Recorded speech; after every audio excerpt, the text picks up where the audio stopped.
Live from downtown Detroit, Local 4 News at 11 starts now. The ongoing UAW strike just got a little bigger. The union calling on workers at Ford's largest plant to hit the picket lines. Here's Union President Shawn Fain speaking live at 10 on Local 4 Plus about the latest development. We have tried to do the right thing. We've tried to escalate things on a calculated manner. But at this point, when 2 weeks later we're getting the same offer we got 2 weeks ago, it's unacceptable. So we have to do what we have to do.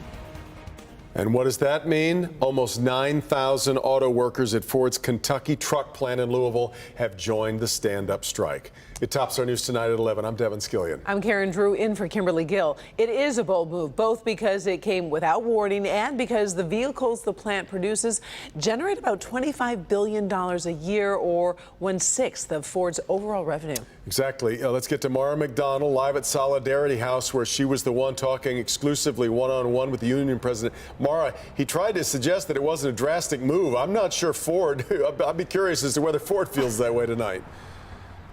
You know, I specifically asked him that. I said, you know, this is serious. Do you consider this a drastic move? Is this a tactical move used to bring this company to its knees? He does not consider this drastic, but when you see what this plant does and the 13 other plants it's interconnected to, there's no question this is a serious move. I asked him what happened at the bargaining table this afternoon to make this happen. Take a look. It's time to get serious. I mean, we have been, contrary to what some of the CEOs want to say, I've been here every day. I've been available every day. And, we've done everything we can do. The UAW leveling a surprise to Ford tonight, shutting down, in Ford's words, its largest plant and one of the largest in the world. Fain tells us in a meeting with Ford today, the company came in with the same economic offer from 2 weeks ago, and he made this move. You can beat a dog for so long, and that dog's going to turn on you. It's going to bite. Kentucky Truck is Ford's largest plant, making high-dollar, big-profit vehicles like Expeditions and Ford F-150 Super Duties. From Ford tonight, the UAW leadership's decision to reject this record contract offer, which the UAW has publicly described as the best offer on the table, and strike Kentucky Truck Plant carries serious consequences for our workers, suppliers, dealers, and commercial customers. Now, Ford estimates this shutdown goes well beyond the 9,000 workers at the plant and will affect close to 100,000, including suppliers and dealers. I asked Fain about whether Ford's offer is, in his view, the best on the table. Each of the three have an offer on the table, and each of the three have different nuances to it. So, I mean, I'm sure Ford feels theirs is the best, but regardless of which one's on the table right now, it's not where our membership needs to be. Back here live, President Fain did not characterize where he believes the talks are with GM and Stellantis at this point. He has scheduled another one of his briefings to his membership for this Friday at 10 a.m. We're live on Detroit's east side at Solidarity House. I'm Mara McDonald, Local 4. It's really extraordinary stuff. Back to 10 a.m., by the way, on Friday rather than the 2 p.m. that we saw last week. All right. Really terrific, Mara. We are posting Mara's one-on-one with Shawn Fain in its entirety on our website. Head to clickondetroit.com. All right, other top story tonight here at 11 is the latest on the war in Israel. For the 5th day, the fight intensifies between Israel and Hamas militants in the Gaza Strip. Palestinian officials now say at least 1,100 people are dead, more than 5,000 injured in the fighting. That's the Palestinian side.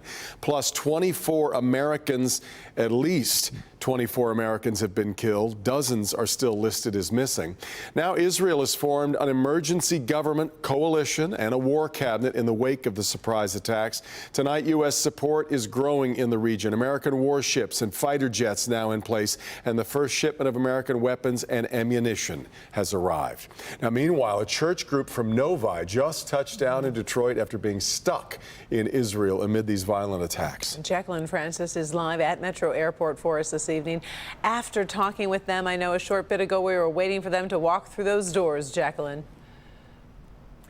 They walked through those doors. We talked to them at baggage claim, and they say they are happy to be home after what was a very long journey. I'll tell you, they did look very tired. And this comes as we're also learning how other Michiganders are making their way out of Israel during this time.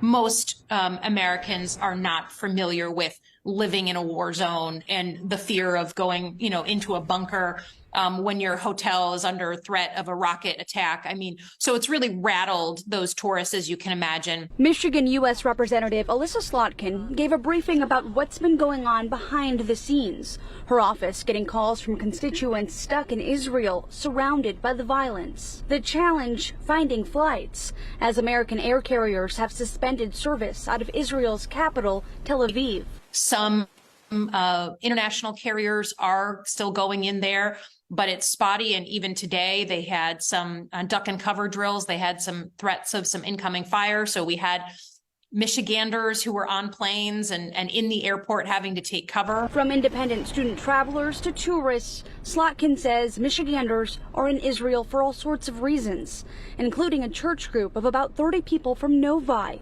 desperate to get home. It's awesome to be home. It was a long journey, 48 hours. We heard sirens a number of times and had to shelter in place. But Jerusalem's very safe, so overall we were very safe. But it's still, still a country at war. Again, they are making their way home right now after landing here at the airport within the last hour. If you or someone you know is still in Israel trying to make their way out, Representative Slotkin says to give her office a call. Reporting live from Detroit Metro Airport, Jacqueline Francis, Local 4. So good to see them back home safe. Thanks, Jacqueline. Well, a guilty plea for the Inkster man charged in the murder of a Detroit nurse is headed to trial. 36-year-old Jameer Miller faces first-degree murder in the death of 29-year-old Patrice Wilson. Prosecutors say Wilson was leaving work as a nurse at DMC Hospital when prosecutors say Miller kidnapped and later killed her. They say she was trying to end her relationship with Miller when it happened. He also faces carjacking, robbery, and gun charges. Sentencing is set for November 7th.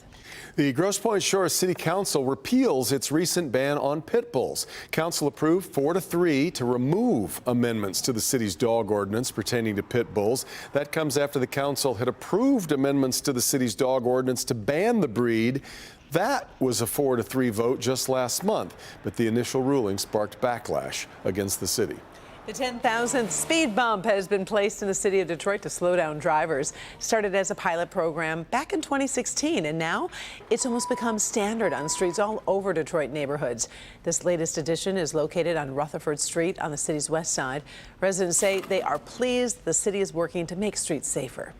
They put one right in front of my home, and I will say as a resident of the city, it's greatly appreciated. Our residential and our community in our area all agree to it, and they all on board with it. City officials say the speed humps have made streets safer and have decreased accidents by 20%. Stellantis and Samsung SDI announced they are building a second EV battery plant in Kokomo, Indiana. Second EV manufacturing plant will be built next to the first facility, which is currently under construction, on track to open in 2025. The new facility expected to start production in early 2027 and will supply batteries for a wide range of electric vehicles. Powerball jackpot grows to $1.73 billion for tonight's drawing. So let's check your tickets if you bought them. Winning numbers were drawn just moments ago. Those numbers are 22, 24, 40, 52, 64. The Powerball, by the way, is 10. So if you are a lucky winner, you don't get the money all at once. The cash option is $765 million.